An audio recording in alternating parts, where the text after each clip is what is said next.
Nora Speaks is a weekly podcast that tugs at the soul and consciousness of the Black community. With show topics such as youth empowerment, education, women's impact, and civic engagement, Nora Speaks challenges the listener to not only join the movement, but be the movement. On the show, you'll learn from insightful guests who have demonstrated capacity in these fields and more, and I'm your host, Nora Muhammad. Welcome to the show.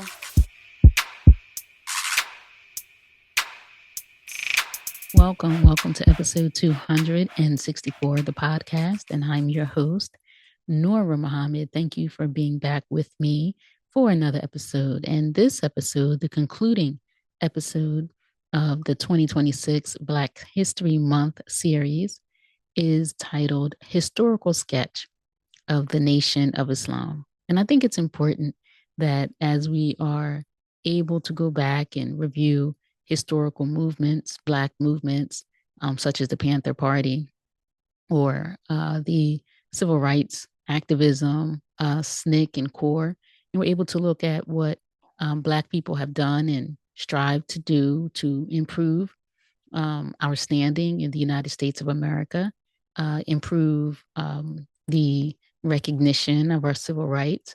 I think it's important that we explore all aspects of our history, and I don't want to exclude the Nation of Islam just because it's may not be popular, because it's not taught in our history books, because it's not given a favorable light or depiction. So I think let's get into it. You know, the Nation of Islam is, I think, most misunderstood.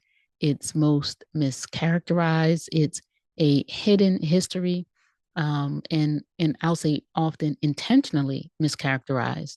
And so there was the FBI plot and plan, like it was with the civil rights movement, like it was with the Black Panther Party, in which the COINTELPRO, the counterintelligence program, led by J. Edgar Hoover, who in his writing sought to prevent the rise of the Black Messiah.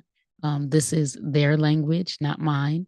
They sought to prevent the rise of the Black Messiah, meaning someone who would come from Black people to, be the one to lead them, to save them, right? That's what a Messiah does, right? A Messiah leads you to salvation. And so it was their intent to be on the lookout for that and to ultimately prevent that. And so no differently than they infiltrated the Black Panther movement, they infiltrated the various civil rights groups. The same happened with the Nation of Islam in terms of them having implants there. They used propaganda, misinformation, misrepresentation of the aims and objectives of the Nation of Islam to scare our people away.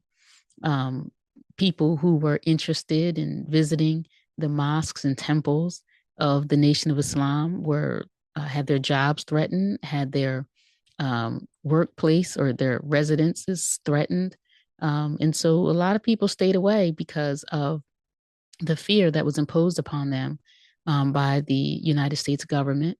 And it was a time in our people's history, though, that there was a strong voice coming to our people from the Nation of Islam. And that was a very attractive thing. Many may not know, but prior to loving being called Black, we were called colored. We were called Negro. We did not like being called Black because it was always presented in a derogatory way, in such that we were enslaved because we were Black, right? So being Black was also associated with shame. And it wasn't until the Honorable Elijah Muhammad started teaching us our history beyond America, history beyond the 400 years of chattel and slavery, that we began loving our Blackness, understanding what it meant to be Black, and developing a strong pride in being Black. And so the Honorable Elijah Muhammad produced students who, echoed his words throughout this nation. All right. We know about Minister Malcolm X, who was a student and follower of the Honorable Elijah Muhammad. There were other great ministers. Muhammad Ali is one such a brother who was impacted by the teachings of the Honorable Elijah Muhammad, who taught that Black people should not seek to integrate into society that is beating us, repressing us, oppressing us, and denying us our civil rights and human rights.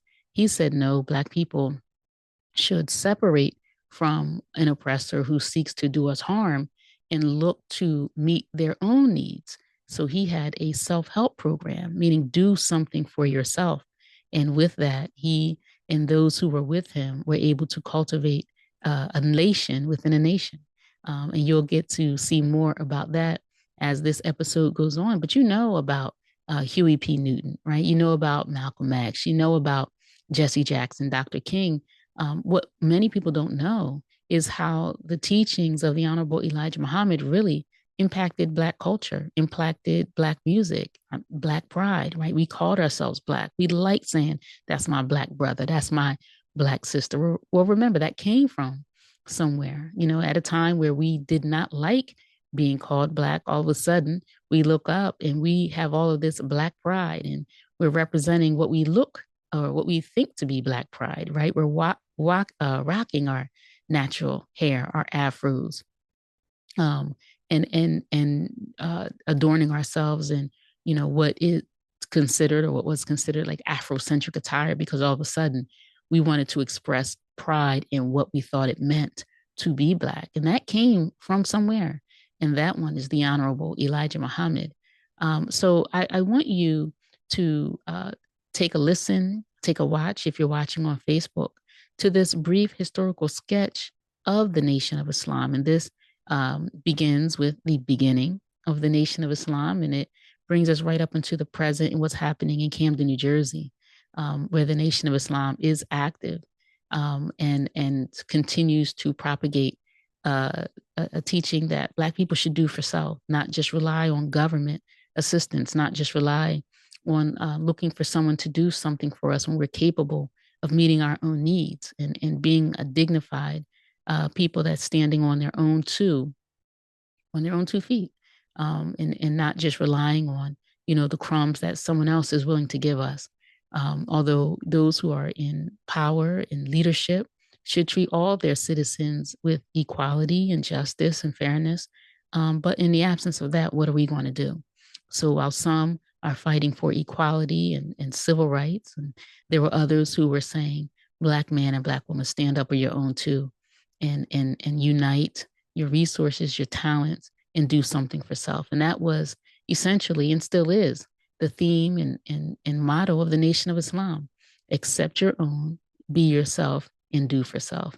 So it's really fascinating to consider that what our current, Black economists, sociologists, psychologists, educators, politicians were and still not able to achieve today, what the Honorable Elijah Muhammad was able to establish amongst Black people who were the most downtrodden, the most self-hating, and those who suffered from the worst levels of poverty and social and moral ills.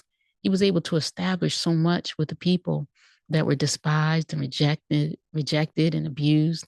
And so it's really fascinating. And it might make one curious why someone who was able to establish in this movement, the Nation of Islam, was able to establish so much, why that's not a history that's being talked about in our public schools, in our colleges.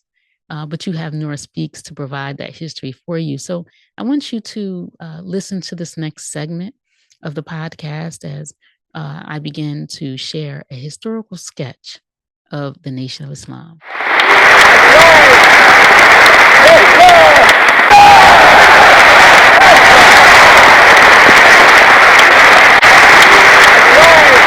God come to destroy unrighteousness. That's right.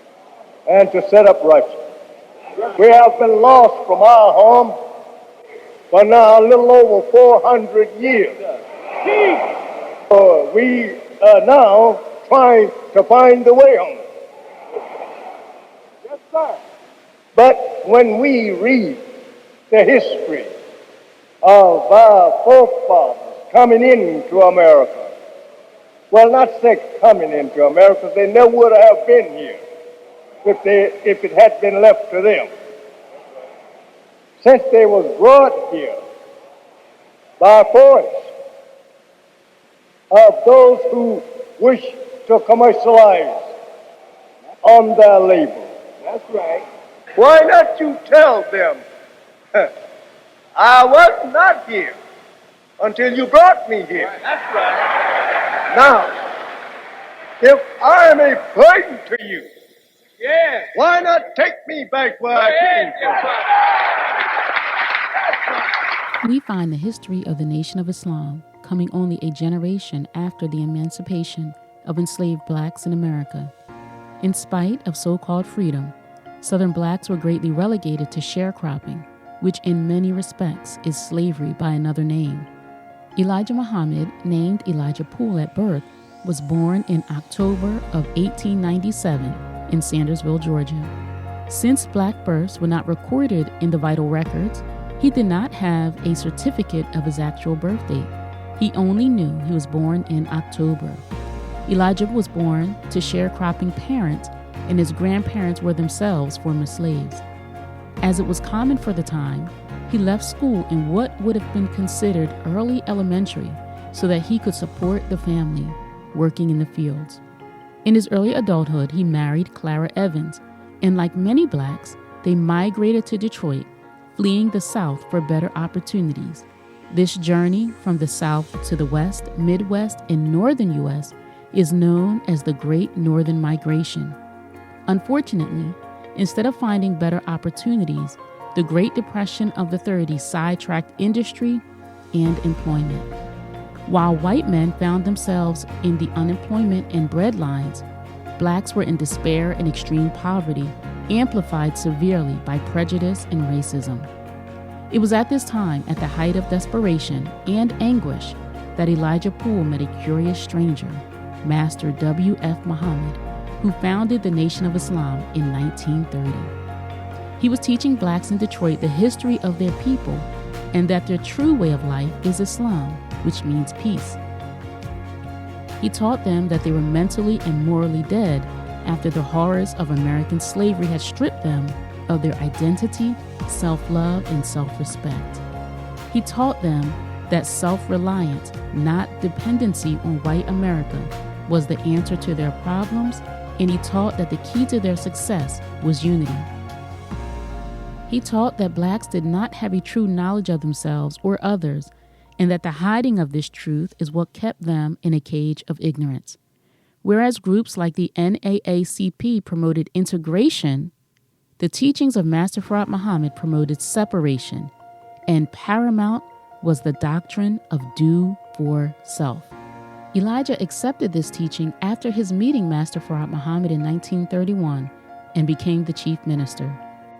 That year, he was taken aside and taught for 3 1/3 years, face to face, and as he said, he was given everything required to resurrect his people from mental death and free them from dependency and the illness of self-hatred.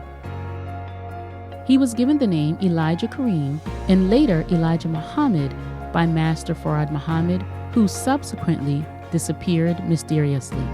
The federal government immediately commenced to harassing the Muslims, intimidating visitors to the Muslim meetings, and infiltrating the mosque with agents and implants. Despite the persecution by the FBI and local authorities, the teachings shared by Elijah Muhammad began taking root in the black community.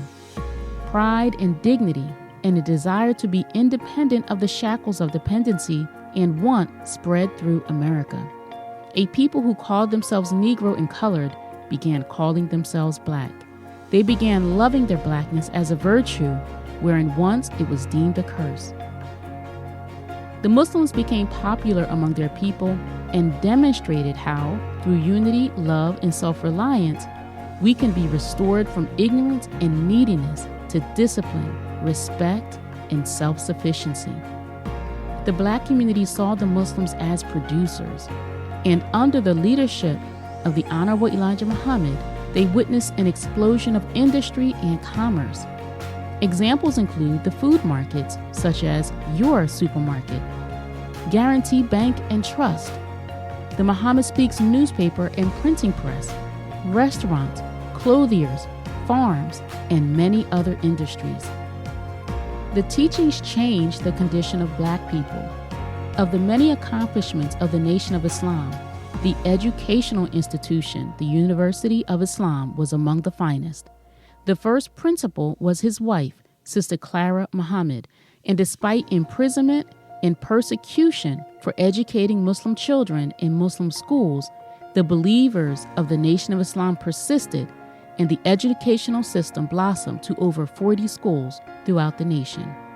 In no time, Messenger Elijah Muhammad was submitting ads in the Muhammad Speaks newspaper, searching for teachers to meet the needs of a growing school system. Prestigious journalists from the U.S., Japan, China, and other nations sought interviews with Messenger Elijah Muhammad to learn more about his work with Black people in America. Prominent Black leaders were attracted and inspired by the teachings, and Reverend Martin Luther King Jr. visited with the messenger on several occasions. Others who were inspired included Black entertainers and athletes. Muhammad Ali, formerly Cassius Clay, accepted Islam as taught by the messenger. He was one of the many of the messenger's prolific ministers, and his popularity as a successful boxer was enhanced when he gained a knowledge of himself and his people. He was both hated and loved for his acceptance of Islam and ridding himself of the name Cassius Clay, a slave name. What was you going to say? No, I was going to say that the next day, Ali, when everybody was saying the stereotype thing, here's a refreshing young man, we found out you were a Muslim, and people got scared. I got bad all of a sudden, yeah. People got scared, and you got bad all of a sudden, right, overnight. I was a good boy when I was hollering, I am the greatest, I cannot be beat, I am pretty, I'm the king, he. I was a good boy. But when I said I'm a Muslim, my religion is Islam. What's wrong with that? You have 600 million Muslims on earth, and Muslim only mean one who submits entirely to the will of God, Allah, and Islam only means peace, entire submission to God, and we don't believe in forcing ourselves on Do you hate white the people. whites? No, sir, we don't hate Why has that grown up, do you suppose, that the Muslims this is are a false hate propaganda white to scare Negroes, to keep them from coming, because Negroes by nature love their enemy. They pray for those who use them. Negroes by nature don't hate nobody, and so if they can make people think that we're a hate group, that'll frighten them. But we don't hate white people. We know white people. Muhammad Ali inspired millions of Black men and boys throughout the nation, and among them was a young Donnie Walker from Camden, New Jersey, renamed Wasim by his Aunt Mecca, who was the first Muslim convert in his family.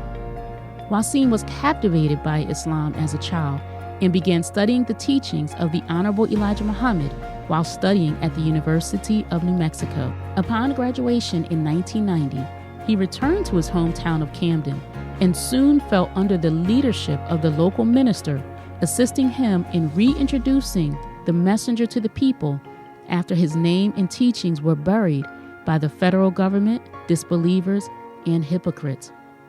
It was not until 2008 that he was selected to lead the charge as brother minister and present the teachings of the Honorable Elijah Muhammad to the community.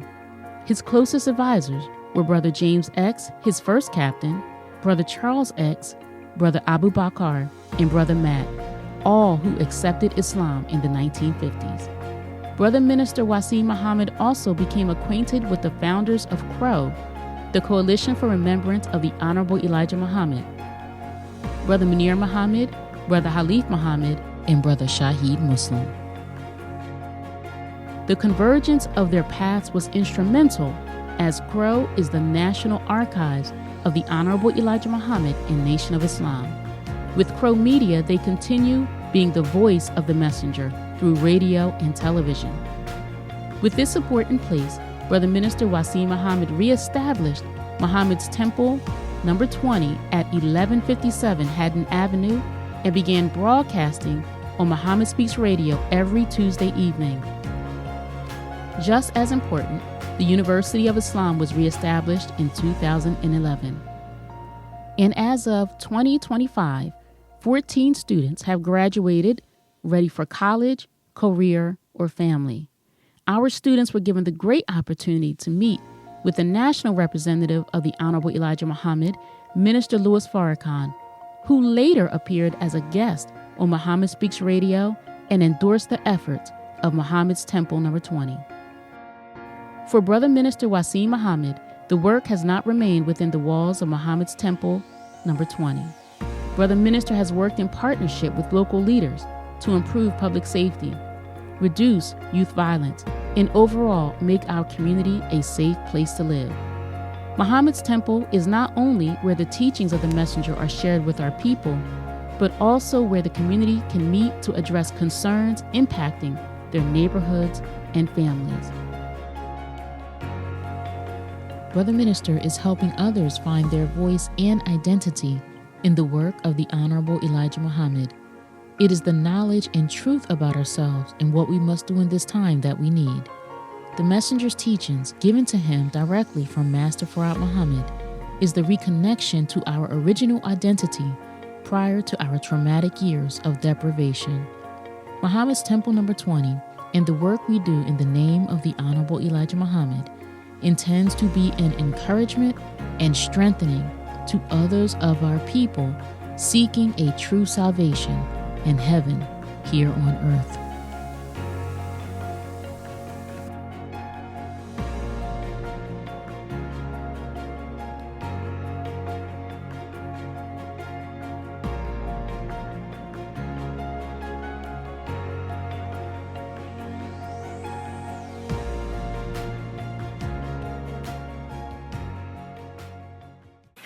We were brought here as a piece of property. And to keep that piece of property, it is to not allow the property to know the value of the property. And what I mean by that, if you had known the history of yourself, you would not have been made a slave. And you won't be a slave now if you have a knowledge of yourself. It's hard to enslave a person that have equal knowledge with you. You just can't do it. And so this knowledge of yourself is the thing that will free you from what you have been suffering from. Thank you for listening to another episode of Noor Speaks. Look out for a new episode coming at you fresh next week. And if you want to learn more about me and the work that I do, you can visit my website, noorspeaks.com. Or if you have a listener question, you can email me at nora@noorspeaks.com. Follow Noor Speaks on X, Instagram, and Facebook at Noor Speaks, or you can subscribe to the Noor Speaks YouTube channel. I will be sure to include links in the show notes. If Noor Speaks has value to you, please subscribe, rate, and review, and share with family and friends. And be sure to check out previous episodes. And remember, don't just join the movement, be the movement. Stay in peace.